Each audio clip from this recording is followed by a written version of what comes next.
Let's go. We're back. Let's go. We're back. Oh, this is crazy.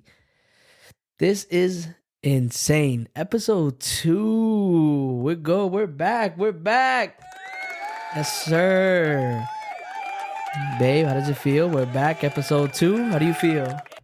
Hey, what's up, everybody? I'm feeling good. I feel motivated. I'm excited to be here, be able to give some insight on what we have today. Yeah. Man, guys, I don't even know where to start. I'm just so happy. You know, what's the word I'm looking for? You know, overfilled with joy. That's the word. I'm overfilled with joy because, man, I've seen the support of everybody. Yeah. Legit. You guys have been amazing. You guys have shared. You guys have listened. I'm so happy that you guys enjoyed the first episode. We definitely have like such a huge support system. Our friends, our family, our church, like we have so much love. And I think that that's what has us to this day with the strength that we have is thanks to all our friends, everybody that knows us and are always supporting us. Like we're just so blessed, honestly. Legit. Yeah, man. And all the people that I've met, man, you know, I was at my nephew's birthday recently, and I remember that I met somebody there that wow, like, you know, he knew about the podcast. So, you know, I've never met him, and to know that my podcast was able to reach different ears, man, that makes me happy. You know, it's amazing. It's a great feeling. And now we're here, man. Oh my gosh, episode 2. Episode 2, and we're so happy to continue going on with this, guys. And we were thinking about, man, like, babe, what could we talk about? You know, what could we really talk about? And you know, I think the best way to start it off is, I think it just seems appropriate. It's the month of love, so that's what we're gonna be talking about, love. So we'll talk a little bit about love, and as we go on, you'll see. So you know how would be a great way to start this? Why don't you tell me 10 things you love about me? 10 things. 10? Why do you gotta go so 10? That's crazy. I'm just kidding. You can tell me later in private. Well, you know, I will tell you, but 10 is insane. I gotta go look through my books. 10 is too much? So many. 10 is too much? No, I have so many that you made it seem like 10 was too much. No, but I do love you, and it is the month of love, and I think a lot of people probably wondering, you know, who is Allison, who's Jeffrey, and man, little do they know how long we've been together, right? Yeah. We should be called Jefferson. Oh wait, that's already a name. So how many? How do you combine Jeffrey and Allison? I think we tried that before. I don't think that really worked. Yeah, no. But I think let's start off by, I don't know, how many years have we been together? So I'm sure we have many people hearing this podcast right now that were there from the beginning, and it all started in high school. Yeah, this started in high school. Ready? Are you ready for the year? No, I'm not ready. We don't have to say that part. Why? Because then people will do the math, and I don't need people knowing my age. No, I'm saying how long we've been together. Oh, okay. Yeah, nah, I don't care. I'm just kidding. Why? They know my age. We can say the year. So, for you guys wondering, how long have these kids been together? Yeah, kids. How long have these kids been together? Well, let's start here, right? Little old Lynn Classical High School. I met Allison, and I was a young kid. Yep. It was my freshman year of high school. Allison was a freshman. Nice and innocent. And I was a sophomore in high school. So to do the math, I've been at a high school since 2013. We are currently in 2024. So we have been together, babe, how many years? It's 13 years? Geesh. It's almost hard to do the math. Every year it gets harder and harder. Yeah, it's going to be our 13-year anniversary in April. 13 years. Yep. 13 years, guys, together. Oh, somebody help me. Oh, my gosh. But you can't live without me now. That's the issue. It's crazy because 13 years is definitely not something that's easy. But to be honest, it's not something that... How do you even get that far? You know, how does that happen? And personally, like, you know, like I said, I met Allison, my wife now. We met at a very young age in high school. And she was actually, it was crazy because I kind of knew all of her friends. All of her friends, they knew me. I was friends with all of them. But I never met her. So this is how we actually met. It was one day in the cafeteria. I seen her. And I was like, yo, who is this girl? Like, I'm really trying to talk to her. And I remember going up to her, wanted to talk to her. And she just kind of had like that, now you don't talk to me. Like, who are you? You know what I mean? So I was like, what's good with this girl? You know what I mean? Usually I wasn't used to that. So whatever, I remember trying to talk to her, and then she ran out. The bell rang. Was trying to go back to class, and I remember I ran to her. I was like, "Yo, like I was trying to get her name. I knew her name, but I was trying to act like I didn't know the name." Yeah, you gave the worst pickup line. What was it? It was, Allison is your name? Oh my gosh, that's my mom's name. Like, okay, great. Was it the worst pickup line though? Yes, I didn't want to date someone whose their mom right had up. their All same right. name It was as a me. bad pickup line, right? You say. Yes. But 13 years later, you still remember it. Yeah, I don't think that's that bad. Also, it was a tactic. I don't think it's that bad. I think it worked. If you remember it 13 years later, it worked. So yeah, that's what I did. I say, oh, it's my mom's name, just trying to be all whatever. But she kind of ignored me. So the day went on, and I was like, man, I really want to like talk to this girl. So that night, I remember going back home, and I hopped on to Facebook. And I remember going on Facebook, and I was just going through some of my friends. And, back in the day in the Facebook, you guys used to have the whole conversations on the comments section. That's kind of what it was back in the day. And I seen her, and I was going through I think it was one of my cousins' Facebook. And for some reason, I clicked on the comments to just, I don't know. I guess I wanted to be a little like nosy and just see what was going on, right? And I seen that you commented on it, and then you guys were talking. I'm like, oh, whoa, they know each other, huh? So then, little do you know, I threw my little 2 cents in that conversation, and next thing you know, we had the whole conversation going on in that, to the point that my cousin was like, I felt bad. yeah, to the point that my cousin said, hey, can you guys like take this somewhere else? Like, you're like, because I can imagine and it went on from there, yeah, and it went on from there, and I remember, we kicked off, and man, there's so many stories from us, from the beginning. And I remember the day I asked her out was because I told her I wrote her a song. Oh yeah, so you're just full of lies, huh? From the beginning. Hey, yo. Yeah, I'm excited to receive a beautiful, handwritten, heartwarming song. And what do I get instead? I asked you out. I think that was better. I think that worked out. So yeah, so it's been 13 years. April what, 19th. Jeffrey? April 19th of 20. I don't remember the year. I don't remember the year. I'm gonna be honest. I don't remember the year. Man, be with me. I know y'all with me now, girls. Y'all forget the year, and don't lie. You all forget the year. It's been so many years, but 13 years, and it's been a process. It's been definitely it's been challenging. I'm not gonna lie. Anybody that think it's in a long-term relationship, I want to talk this with you because. Excuse me. Being together with someone that long, it's not easy. And I want to talk to the young people in this, definitely because, I was at an age of probably almost like 16 years old, 15. So, still in high school. And, you're in high school, you want to find a girlfriend and whatnot. And that's amazing. It's cool that you want to do that. I get it. Everybody wants to have a girlfriend, this and that. Love is in the air. Hormones are hormones are active. You're young, your little... Choofy is high, and you know what I mean. You're excited. You see a girl, and but it's definitely not something easy. You know what I mean? Because in the long run, when you become an adult, you start realizing,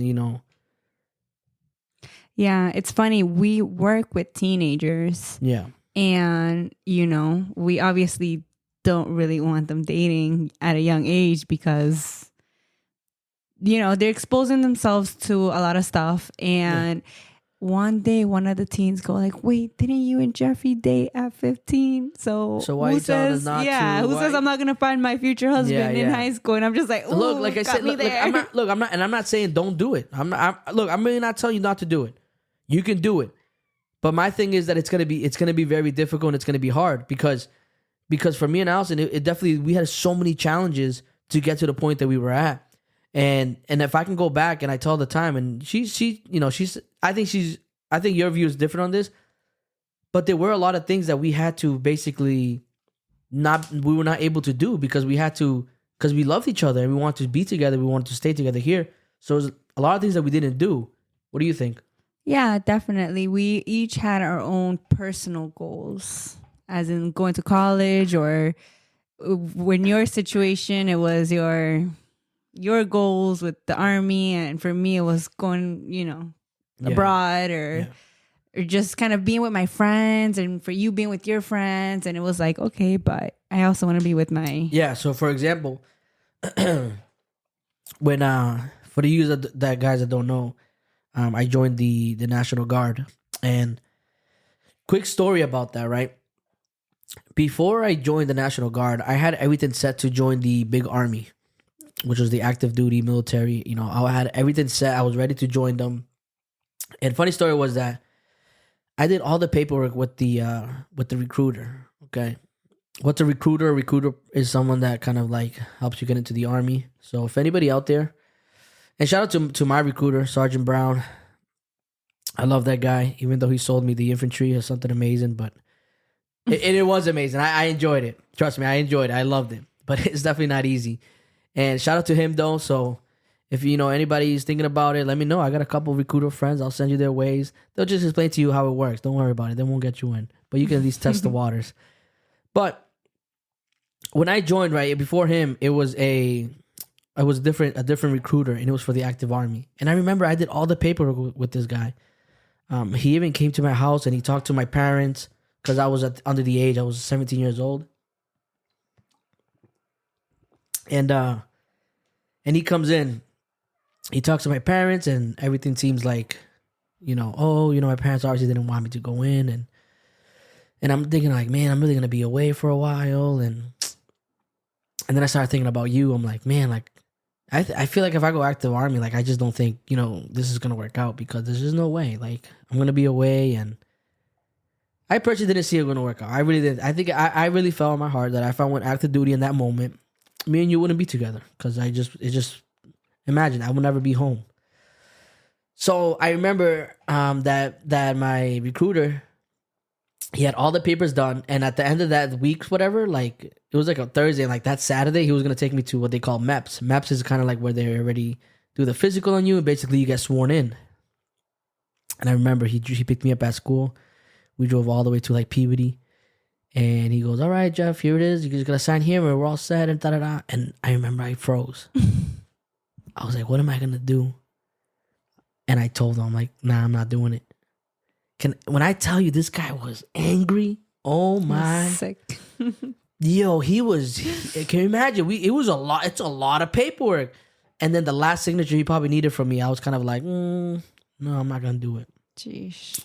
I'll be honest. I don't even think he gave me a ride home. I think I had to call my dad to pick me up. That's how mad he was. To be honest, like he didn't even want to pick me up, and I didn't do the army, And but why do I say that though? Right? It's because like that decision was a lot of based off like me wanting to be with you.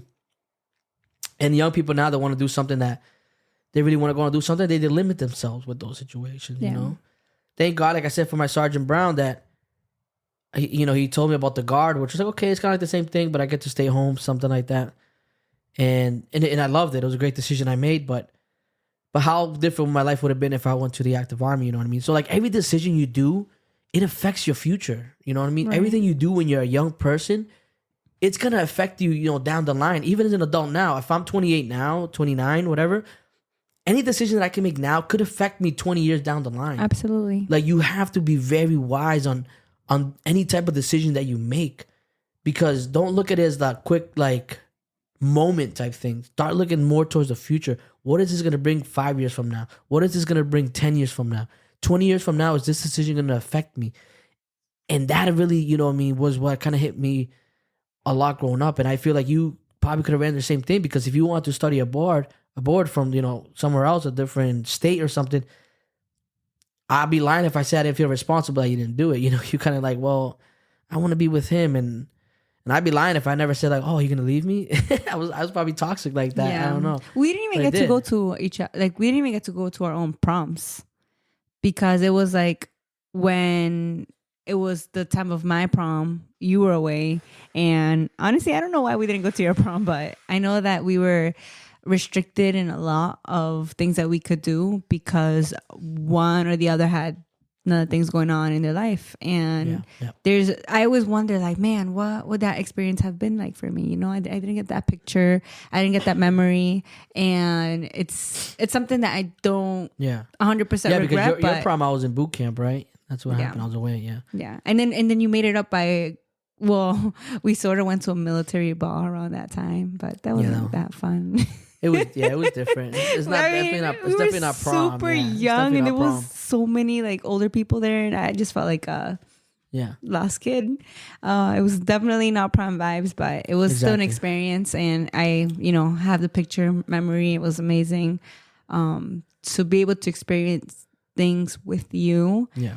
And although being with someone at a young age comes with a lot of setbacks, it also helps you grow together. Yeah. And, there's a lot of things that possibly I would have done differently had I been single, out with my friends. But, you kind of were a great influence in my life and kind of always had me a little bit on check, and I had you a little on check. So, I don't know, it kind of restricted us, but at the same time, God knows why.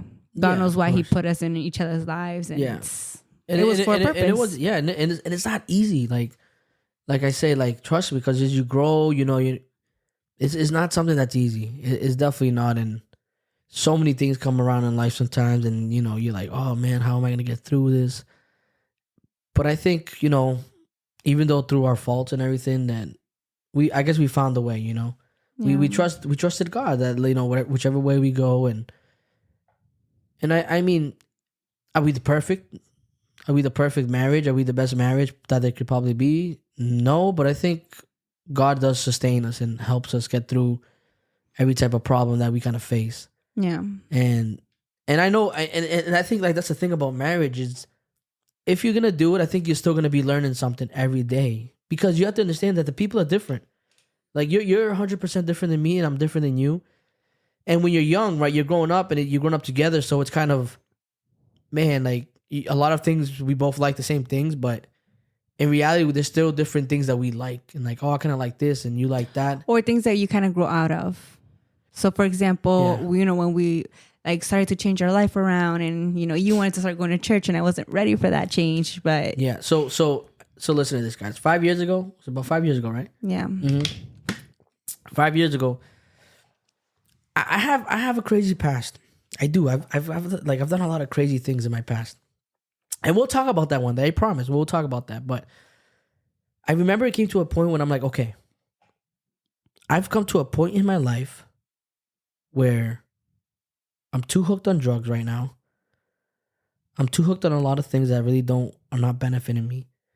I remember I had invested a lot of money in like stocks, and I remember like I lost everything somehow, and all my savings that I had, like, it was just like, someone that was kind of like trying to move up, and like I kind of lost everything, and I went to the bottom, and I'm like, man. And then it's hard for there are things of like mental illnesses and whatnot, and I always told myself, look, I grew up in like not really like believing that. I think it's just like a Spanish culture thing. My dad, I think I probably seen him like cry once, so I never really kind of had that, like, so I was like, nah, you gotta be a man, you gotta like make it through. And I felt that, and I've always felt like, no, like, Jeff, even through that, I fought, I'm like, I'm a man, I'm gonna make it through, I'm gonna find out how to do it. And I did, the money will start coming back and everything will start working. But I'm like, man, but I felt, me personally, this is just me speaking, I felt an emptiness. I did. I felt like something was missing. I felt like it just felt like you know what I mean? You could have everything in the world, but you still feel that emptiness. And that's what I was feeling, right? I was feeling like I had everything, right? Like I had you, I had, at the time, I had money, and I had my car, we had our vacations, we had everything, but I felt like something was missing. And then growing up in the church, I remember, man, like seeing like, God is always like that missing piece, hearing that. And I'm like, man, no, I don't want to do that. Like, I don't want to go to church. Like, I don't need that in my life. I don't want to live that kind of life. It's too strict, but whatever. I was like, you know what? I have to go to a church. Let me go try it out, just cause like, see if it's gonna help me. And that's what happened, right? I remember telling you, I was like, hey, listen, babe, I gotta go back to church. And you just turned what, 21?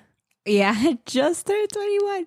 It's crazy. I was like, this is my year. I could finally go to a bar, whatever. I can finally do all these stuff that you were already doing because you were a year older than me. And that's the year they decided to go to church. It's like your plan. Yeah. It was like your plan. to keep you out. It's like you ain't going out nowhere. It was my plan to keep you off the streets. Nah, not at all. Stop it. That's crazy. You said that. No, but it was really me personally. I said, and like I gave like the choice. I was, I really said like, I gotta go back and like, guys, like, listen. I don't know if you guys can relate in that in this or not. If anybody that wants to go to maybe a church, but they're being held back for real, like kind of like that way saying it. But I told Ali, I was like, listen, either I'm going back to church. I feel like this really isn't gonna work out, and she was so mad. Like I tell you, it was so hard. It was an argument, and we were already kind of like going through our things too. Like we were already struggling. Just we were each in our own world, like each finding ourselves. You were 22, I was 21. Yeah, we were just experimenting and exactly. All that, yeah. And as I'm getting up to walk out of that room, because you told me you wanted to go back to church. Yeah, because it was either you go back to church with me, you come with me, or if not, like this is it. This is where we end. I'm either stuck with this guy who wants me to go to church and follow all these rules and change my entire life around living the strictness. That's the way I viewed it, growing up in a strict household, and then I felt free from that. And then you want me to kind of like go back to that because that's the way I viewed the church, like all these rules, and I'm not going to be able to drink. I'm not going to be able to dress this way or whatever. That didn't really seem attractive to me. And I wanted to experiment, have fun, live that life. And I was walking out of that living room. I grabbed the door, like the handle of the door to open it. And what crossed my mind was that thing that my mom always told me was like, hey, make sure you find a man who fears God, because if you do, he will respect you. Yeah. He'll if he fears God. You could say that, like, maybe but there's some dudes out there they can fear God, but also and I get that we're human. We all make mistakes. Just because you're a church person doesn't mean you're perfect. You're never gonna cheat. You're never gonna divorce. And I want to make that That's clear. Yep. absolutely true. But I'm just telling you what I remember in my mind, like in that moment. I was kind of like, man, like, do I do this? Do I not? Like, it seems like the right thing to do. Like, I could be walking out of this door and I'm going to end up finding a guy who's like, not it. Yeah. Or I can try to make things work out with you, who was trying to better himself. Like, that's the way I viewed it. Was I all for it? No, it took me years to accept the church life. And, well, that's the way I viewed it. Now I have a totally different view of it. Yeah, it's not just for the people listening. Look, like I said, this is just kind of our story, and that's why we bring the church in and all that we go to. But we're not saying that, oh man, this guy's Mr. Perfect, Mr. Bible. No, like, or Allison, wow, look at her. Like, no, we're nowhere near it. You know what I mean? That's my coworkers. You know what I mean? Like, it's things that we definitely fail on, but we work on to be better, because at the end of the day, we want better for everybody. And it's not about being perfect. And that's what I understood going back. And I try to explain to her, and thank God for kind of like my pastor mentoring us that way. It's God will do the change slowly, and we'll see it as time goes. I remember being in the car, just me, you, and pastor, and we were talking about us going to church, and he was like, and I was kind of like, yeah, I'm not really excited to go. He's like, why not? And I'm like, I don't want to do the things that the church is saying I have to do. He's like, who's telling you need to change? Who is telling you that you need to do those stuff? But you don't have to do anything. Yeah. And I was just like, what? Like, what is he saying? Like, why does he sound like that? Yep. God was the one who's going to do the change the whole time. You know what I mean? Yeah. And in the moment when he said that to me, like, hey, you don't have to stop doing anything. You don't have to change anything. You don't have to do that. I was like, what is this guy talking about? Yeah. Like, I know this church.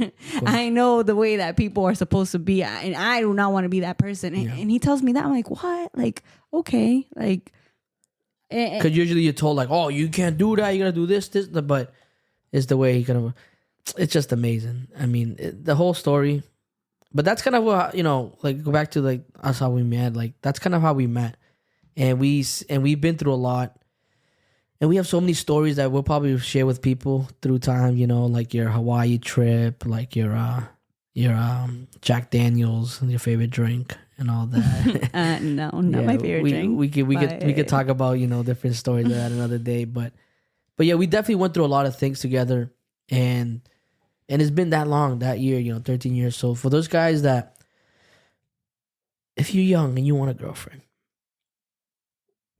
ask yourself, where do I see myself with this girl in 5 or 10 years? If you're a girl, ask yourself, where do I see myself with this guy in 5 to 10 years? Avoid yourself the trouble. Avoid yourself the hurt. Just try to figure it out. Take your time. Think about it, because it's a lot of people get hurt, a lot of sadness, and it sucks. You do, and you want, what I mean. You want what's best. Try at least what's best. And if you're going through something right now, try. Talk about it. Communication is one of the most important things. I was just gonna say that. I think that think about it, but talk about it. Talk about it with your partner and see, like, try to feel out, because that's the one thing that I always done since a teenager is always communicate how I felt, and I always asked how you were feeling. I always wanted to know what were your goals, and I always saw that you were really romantic. Like we talked about our future a lot. And Romeo Santos here. And honestly, even though I was a teenager who I also grew up in church, in a different church than you did, and at that time, teenagers, we were not really, there 100%. So I knew that somehow, like, I prayed to God, and I'm like, God, like, even though I'm only a teenager, like, I want you to put in that guy in my life. And I felt like an angel. No, I just like a little halo. It's kind of ironic because what do you mean? If anything, you were a troublemaker. So, yeah. But I think that God can really guide you. He can transform you. Yeah, because there are many people who started dating at a young age and have successful marriages, and we don't know people's story. Everyone has a different story. So I think communication with your partner, communication with God, and it's important. Just communication is important, especially in relationships. If you're going in it, just communication is important. But why do we bring all this up, right? Why, how we met and all that? Well, there's something that we want to share with you guys.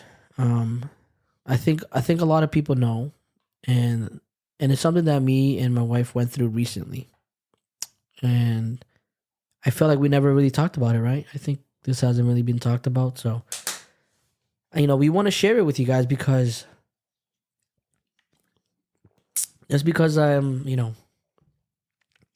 maybe someone needs to hear it. Yeah. And I truly believe that it was hard to kind of think about it, but certain things, you gotta believe they happen for a reason. And so, as you guys know, me and my wife, on December, we were expecting our first baby girl, our first baby, and trust me, we were super excited. I mean, being together, over 13 years, you hear it all the time. Oh, when's the first kid? When's all that? Da-da-da, you hear it. But, God, his timing is perfect. That's what we always believe. And December, due to complications, my wife was how many? 19 weeks. 19 weeks already. Some complexions came up. So, she had to go through labor, and basically the baby didn't make it. So we were kind of set back here, right? We were like, man, for me personally, I'm like, man, we trust God, and we ask for God for this and everything. And then it happens. It's like, wow, God has, God did the miracle. Like, we finally got pregnant because, guys, listen, 13 years, trying, and, nothing's happened. And we're just kind of like, what's going on? And, whatever. So it happens, she gets pregnant. In my mind, I'm thinking, man, like, God, you're good. Thank you for doing this. And then that happens, right? And that was such a tough situation. And I remember getting the phone call at work, and it was crazy because we were doing a Yankee swap. And I remember like we were so close to go getting the big gifts that our job gives, and I was so excited because I seen that they had a huge sound bar, the Bose one, and I remember telling one of my friends there, I was like, "Hey Mike, make sure you get the big sound bar for me." And shout out Mike though, he didn't get me the big one, he got me a little tiny one, which still sounds amazing.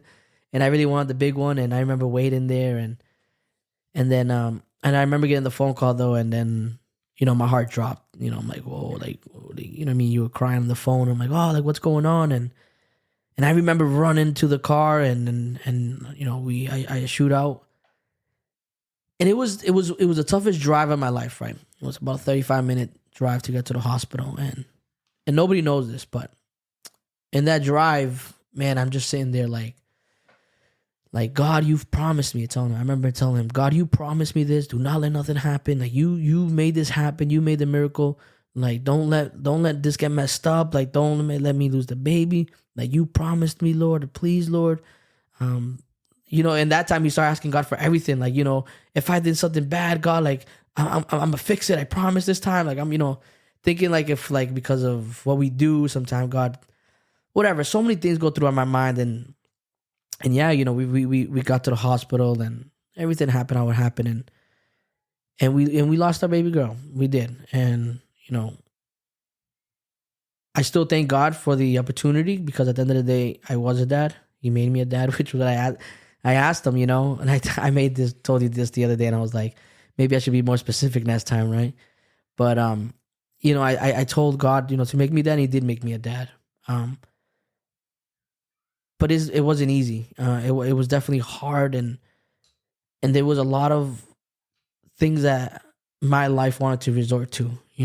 My life wanted to fall back on, because how do you get through something like that when you were expecting it? How can you get by this? You know what I mean? Especially in times of trouble, something like this. My mind is like this. Like there's no way God is this. What went through my mind, and I'm gonna say how it is. There's no way God is real. How could he let this happen? There's no God. There's no such thing. It's fake. And I remember at my job, one of my customers, he seen me, oh, how you been? Like, I haven't seen you when I came back to work. He goes, oh, how you been? And I kind of told him the situation. He goes, and as I'm walking away, he goes, hey, Jeff. I'm like, hey, what's up, buddy? He goes, ain't no God. Just like that, like there ain't no God. And I'm kind of like, man, and this was like my second day back already. I'm like, you know what I mean? So imagine like, I'm already fighting this battle of like trying to believe that, and then have a customer tell me that. He goes, there is no God. And I'm like, man, like how can, is he right? I start thinking to myself, is he right? Could he be right? But it's not. He wasn't right.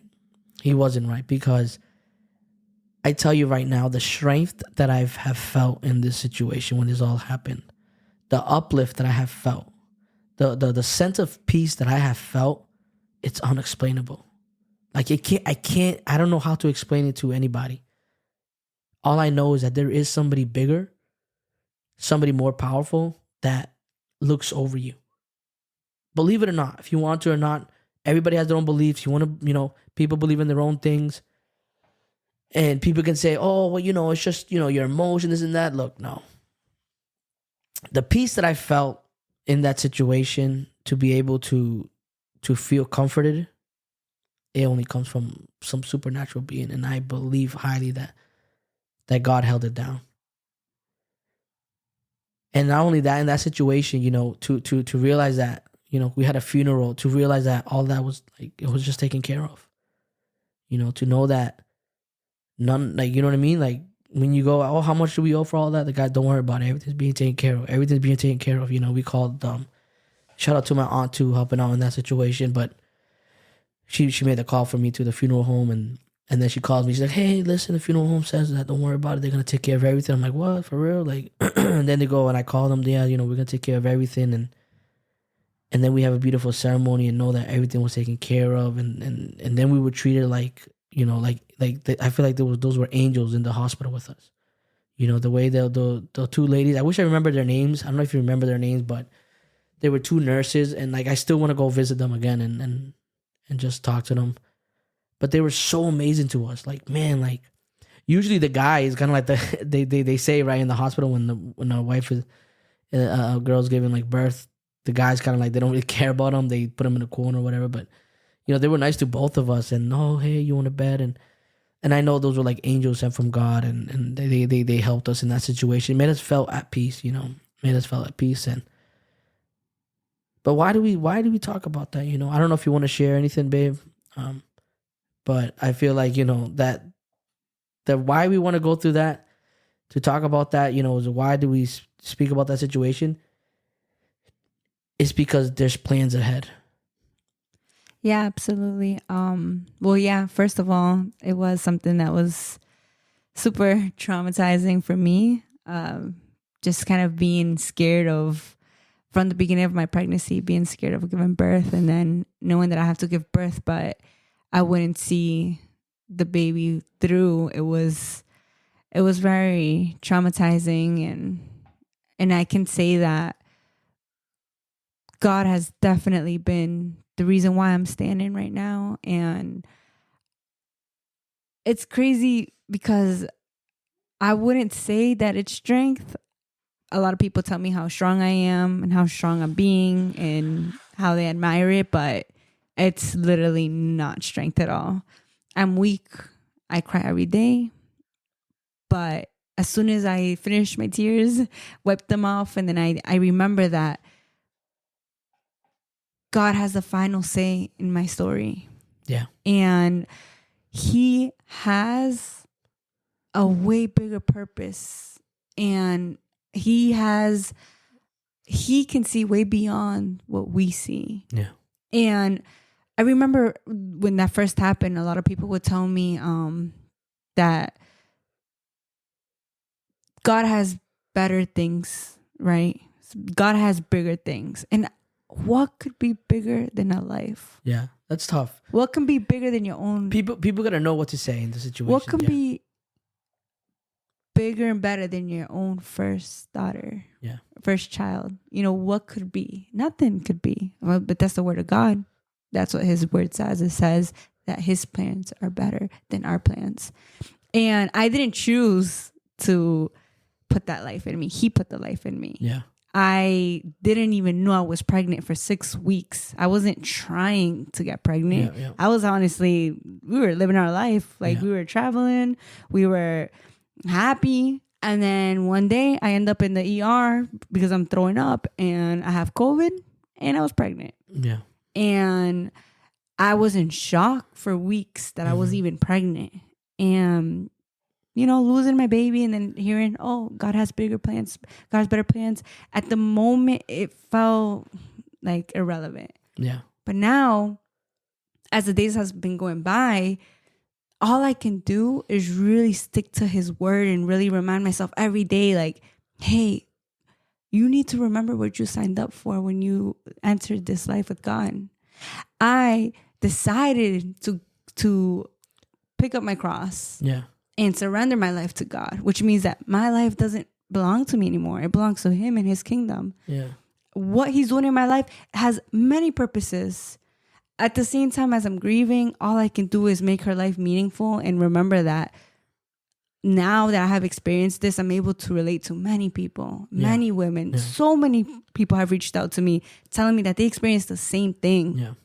And I'm like, wow, I didn't know you went through that.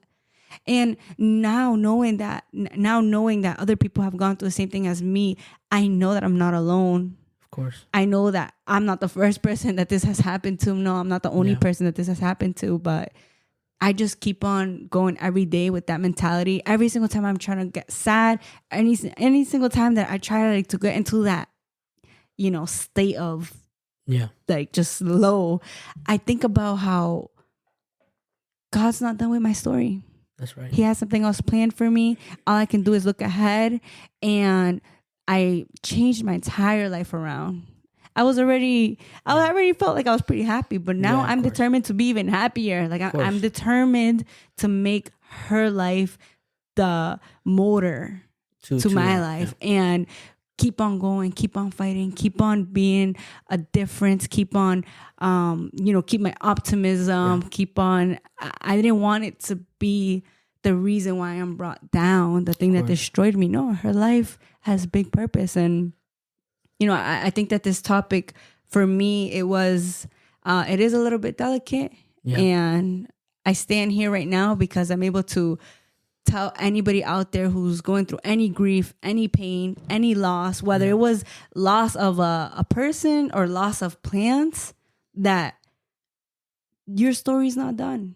That there is something else being made, that at least in my belief, it's that my plans are my plans, but God sees beyond, and he knows what was going to happen in the future. He knows why we go through. He has something greater. He has something big coming. But you know what? Just keep your eyes on him. That's it. Keep your mind positive. Keep on fighting. And that's what it is. Yeah. You know, I tell everybody, you know, keep your mind positive. I don't know what anybody goes through in this life. I don't know your situation wherever you are that's listening, right? But understand, there's a verse in that I like to read real quick that I see in the Bible, and it was Philippians 1:6. He said, "Being confident of this, that he who began a good work in you will carry it on to completion until the day of Christ."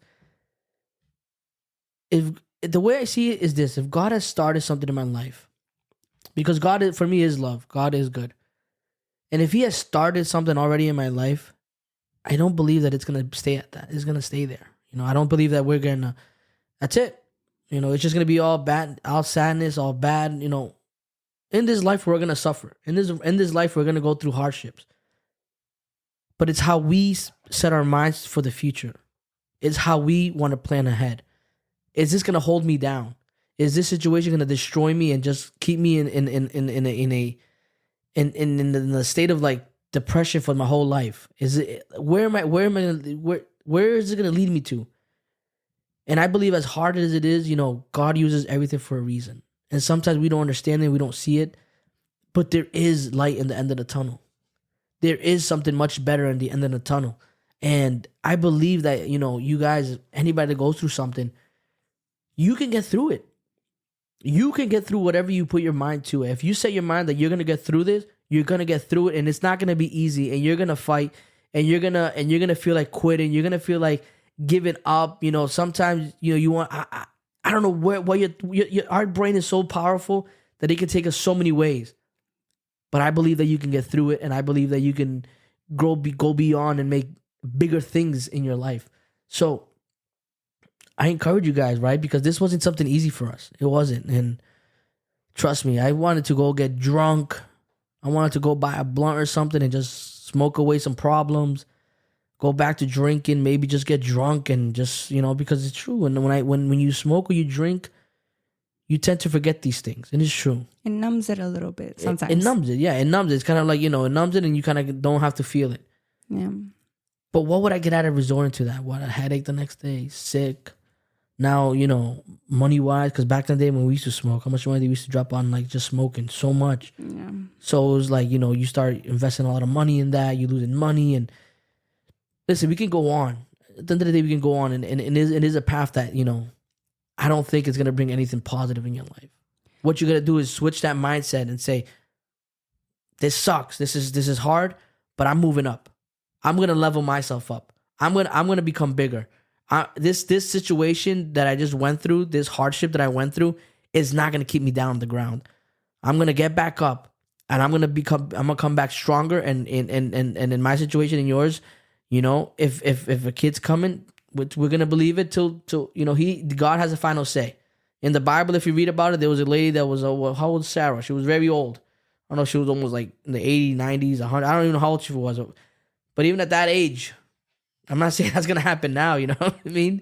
I don't mean that's gonna, but I'm just saying that we just can't minimize the power that he has. Yeah, there are two things that kept me motivated in this situation. Number one, it was that sometimes we need God puts us through situations to mold us, to mold our character, for His purpose, and I understood that this situation was part of my story. It was part of making me to be the person that I am right now. Yeah. And the second thing was Job's story. I have never been able to connect to his story as much as I did now. Yeah. This man who was faithful after losing it all, and he still trusted God. And everything that I was experiencing during my grief he was saying it word by word. I didn't have the words to speak about my pain. I was just reading them, and I'm like, whoa, he understands. And he remained faithful. So that's what I did. I'm like, you know what? This situation could break me, but I'm just going to decide to stay faithful. And to this day, I'm able to testify that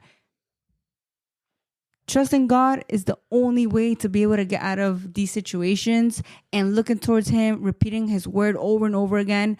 Anytime that you get your moods down, anytime the devil tries to put those thoughts in your head, like, no, this situation or that, and it's like, all right, let me not cloud up my mind with what he has to say. Let me put in God's word, put in positive, because his word is going to bring life to me, and it has been. That's right.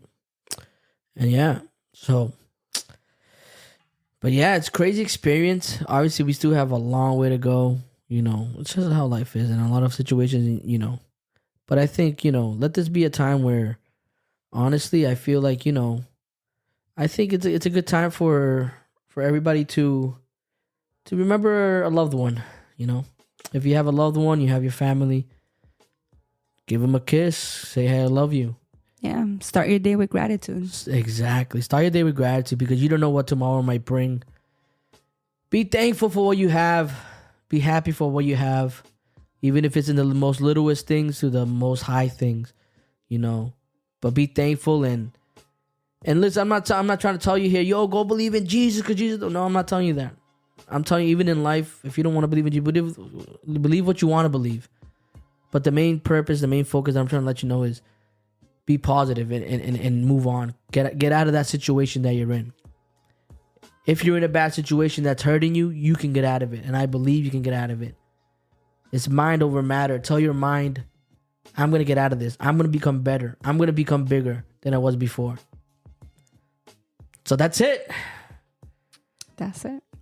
Thank you, everybody. I appreciate it. I hope you guys listened to the end.